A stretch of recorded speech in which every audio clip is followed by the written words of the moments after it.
मध्य प्रदेश के deputy CM Jagdish Devda के viral बयान पर मचा बवाल। डिप्टी सीएम जगदीश देवड़ा के एक कथित वायरल वीडियो ने सियासी हलचल तेज कर दी है। वीडियो में दिए बयान को लेकर विवाद खड़ा हो गया है। सुने वायरल वीडियो। मन में बहुत क्रोध था। जो दृश्य हमने देखा कि जो पर्यटक के रूप में गए थे, घूमने गए थे और वहां चून चून करके, धर्म पूछ पूछ करके और महिलाओं को एक तरफ खड़ी करके उनके सामने गोली मार दी, बच्चों के सामने गोली मारी।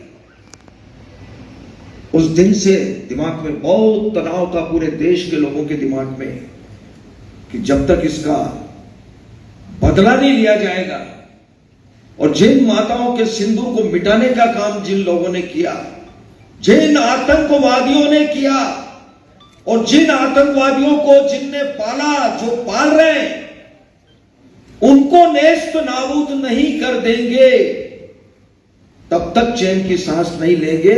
और यशस्वी प्रधानमंत्री जी को हम धन्यवाद देना चाहेंगे और पूरा देश की वो सेना, वो सैनिक उनके चरणों में नतमस्तक है। उनके चरणों में पूरा देश नतमस्तक है।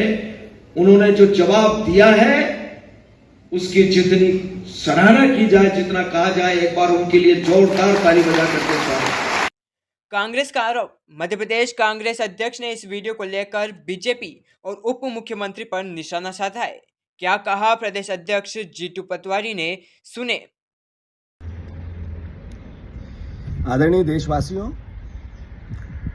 आज मध्य प्रदेश के उप मुख्यमंत्री जगदीश देवड़ा ने अपने एक भाषण में ये कहा कि भारत की सेना नरेंद्र मोदी के चरणों में नतमस्तक है। भारतवासी, भारत देश का एक एक नागरिक नरेंद्र मोदी के चरणों में नतमस्तक है। 2 दिन पहले विजय शाह ने एक बेटी का अपमान किया और इतने गंदे और जलील शब्दों का उपयोग किया, पूरे देश ने देखा। हाई कोर्ट ने संज्ञान में लिया। दोनों घटनाओं पे भारतीय जनता पार्टी मौन है। इस पर मुख्यमंत्री से अखबार पत्रकार ने सवाल किया, हमारे प्रदेश के मुख्यमंत्री से, मोहन यादव जल्ला रहे थे, कांग्रेस को कोस रहे थे, कांग्रेसियों के इस्तीफे मांग रहे थे, अरविंद केजरीवाल का हिसाब पूछ रहे थे, पर भारत माता का अपमान करने वाले दोनों मंत्रियों को बचा रहे थे। मैं देशवासियों से आग्रह करता हूं कि क्या सवाल है देश के सामने कि नरेंद्र मोदी जी ने, अमित शाह जी ने, जेपी नड्डा जी ने, बीजेपी के शीर्ष नेतृत्व ने तय कर लिया है सेना का अपमान करो। ये क्यों कहना पड़ रहा है? ये इसलिए कि इनके मंत्री 5-5 बार, 7-7 बार के विधायक, उप मुख्यमंत्री सेना का अपमान करते हैं, पर बीजेपी मौन रहती है। हाई कोर्ट संज्ञान में लेता है, पर इनके कानों में जूं नहीं रेंगती है। जब सवाल पत्रकार करता है तो ये झल्ला के पत्रकारों से सवाल करते हैं। तो देशवासियों, देखो, समझो, अब भी अगर कार्रवाई नहीं हुई, जगदीश देवड़ा का इस्तीफा नहीं लिया गया, विजय शाह का इस्तीफा नहीं लिया गया, तो 100% मेरा आरोप नहीं है, ये तथ्य सत्य है कि बीजेपी के शीर्ष नेतृत्व ने सेना का अपमान करने की इनको छूट दे दी है।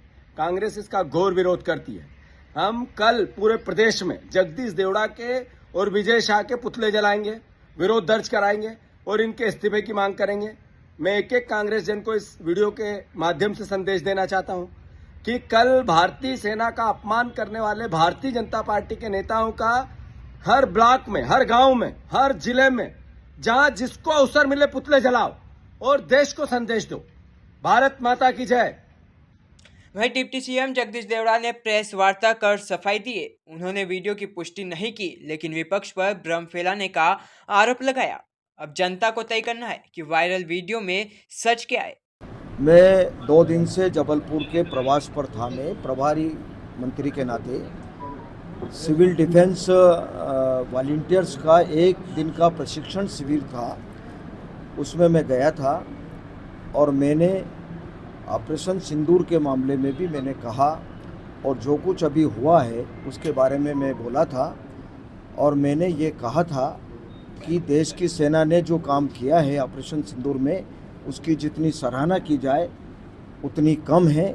और देश की सेना के लिए देश की जनता उनके चरणों में नतमस्तक है, उनका पूरा सम्मान करती है और हमेशा देश की सेना ने देश की रक्षा के लिए काम किया है, तो हम उनका पूरी तरह से सम्मान करते हैं। मैंने ये कहा है, उसको गलत तरीके से प्रस्तुत करके जो चैनल में बताया जा रहा है, मुझे लगता है कि ये बहुत ही गलत तरीका है। मैंने पूरा सम्मान करने की बात कही है और देश की जनता सेना के चरणों में, भारत की सेना के चरणों में प्रणाम करती है, नतमस्तक है। ये शब्द मेरे हैं। आप अच्छी तरह से उस वीडियो को देखेंगे। मेरी भावना ये है। अब उसको गलत तरीके से टर्न देकर के जो कहा जा रहा है वो बिल्कुल गलत है। क्या लगता है कांग्रेस की साजिश है? अब मुझे लगता है साजिश ही है, या तो साजिश है और या विचलित हो रहे हैं। क्या वीडियो को नकार रहे हैं पूरे तरीके से, जो वीडियो मार्केट में चल रहा है इसको? भाई मैं कह रहा हूँ कि जो शब्द मैंने कहे वो बात सामने आना चाहिए, वो भावना सामने आना चाहिए। किसी की भावना को गलत तरीके से प्रस्तुत आप करोगे तो ये बिल्कुल ही गलत होगा, ये न्याय नहीं होगा, ये अन्याय है, वास्तव में गलत है। टेम्परिंग हुई है, क्या आप मानते हैं किस तरह? ये गलत तरीके से प्रस्तुत किया गया। मेरी भावना को भी आहत किया गया कि भाई मैं देश की सेना का मैं भी सम्मान करता हूँ, पूरे देश की जनता सम्मान करती है और सेना के बारे में कौन इस प्रकार का बोल सकता है। विजय शाह जी ने जो बयान किया उसको लेकर आप क्या कहें? अब वो निर्णय हो चुका है, वो कोर्ट न्यायालय ने अपने जो आदेश किया, न्यायालय के आदेश का पालन कर दिया। बाकी निर्णय शीर्ष नेतृत्व लेगा। बहुत बहुत धन्यवाद। आम आदमी पार्टी के प्रदेश प्रवक्ता नवीन अग्रवाल ने भी इस मामले को लेकर प्रतिक्रिया जाहिर की। सुने क्या कहा। वर्तमान में जिस प्रकार से भाजपा के नेताओं और उनके समर्थकों के बयान देश के जनता के सामने आ रहे हैं, उससे लगता है कि भारतीय जनता पार्टी के नेता और समर्थक एक व्यक्ति विशेष अर्थात मोदी जी की चरण चाटुकारिता करने में व्यस्त हैं। जिस प्रकार से पुराने ज़माने में राजा महाराजाओं की अतिशयोक्तिपूर्ण गुणगान कर चरण चाटुकारिता की जाती थी, ठीक उसी प्रकार से आज वर्तमान में भाजपा के मंत्रियों द्वारा मोदी जी की चरण चाटुकारिता की जा रही है। देश की जनता के सामने जिस प्रकार के बयान भाजपा के नेताओं द्वारा आ रहे हैं वो असम्य हैं, अशोभनीय हैं और अपमानजनक हैं। आप देखते हैं कि मध्य प्रदेश के मंत्री विजय शाह द्वारा भारत की बेटी, भारतीय सेना की बेटी कर्नल सोफिया कुरैशी को आतंकवादियों की बहन बताकर पूरी भारतीय सेना का अपमान किया गया।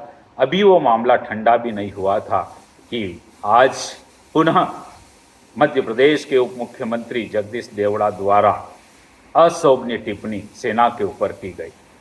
उनके बयान में, उनके भाषण में स्पष्ट उन्होंने बोला कि पूरा देश, देश की जनता, देश की सेना और सैनिक मोदी जी के चरणों में नतमस्तक हैं।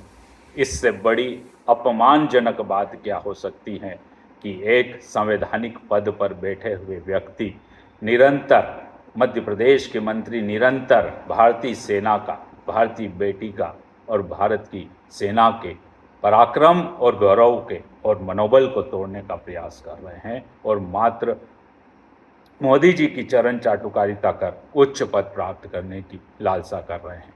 आम आदमी पार्टी पूरे देशवासियों के साथ इन दोनों के बयानों की घोर निंदा करती हैं और मांग करती हैं कि तुरंत इन दोनों दम्भी, अहंकारी और निर्दल मंत्रियों को बर्खास्त करें और इन दोनों के ऊपर देशद्रोह का मुकदमा दायर कर जेल के सलाखों के पीछे पहुंचा देना चाहिए। बड़ी दुखद घटना है कि जिस प्रकार से एक व्यक्ति विशेष को भारतीय सेना और भारत की जनता के ऊपर रखा गया है, वो घोर खेदजनक होने के साथ ही बड़ा दुर्भाग्यपूर्ण भाषण है।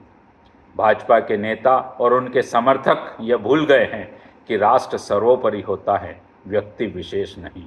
लेकिन उनकी चरण चाटुकारिता के कारण आज देश की जनता को पूरे विश्व के सामने शर्मिंदा होना पड़ रहा है। देश जब जिस प्रकार से अमेरिका ने बीच में आकर सीज फायर की घोषणा की और उसके बाद दोनों देश सीज फायर पर राजी हो गए, वो बड़ा खेदजनक है। देश की जनता पूरी भारत सरकार के साथ थी। देश की एक एक राजनीतिक पार्टी भारत सरकार के साथ थी।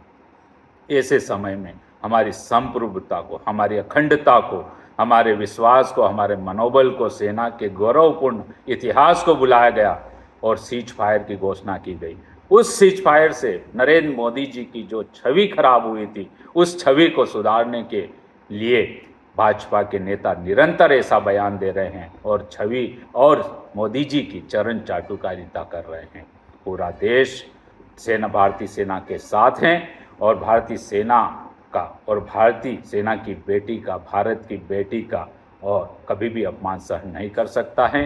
देश की जनता भारतीय सेना के साथ हैं, उनको सर्वोपरि मानती हैं, राष्ट्र सर्वोपरि हैं, व्यक्ति विशेष नहीं। इसी अवधारणा पर मानते हुए हम दोनों नेताओं के बयानों की घोर निंदा करते हैं और तुरंत मांग करते हैं कि इन दोनों को बर्खास्त कर देशद्रोह का मुकदमा दायर कर जेल की सलाखों के पीछे पहुंचाया जाए, अन्यथा आम आदमी पार्टी देशवासियों के साथ मिलकर वह एक बड़ा आंदोलन भारतीय जनता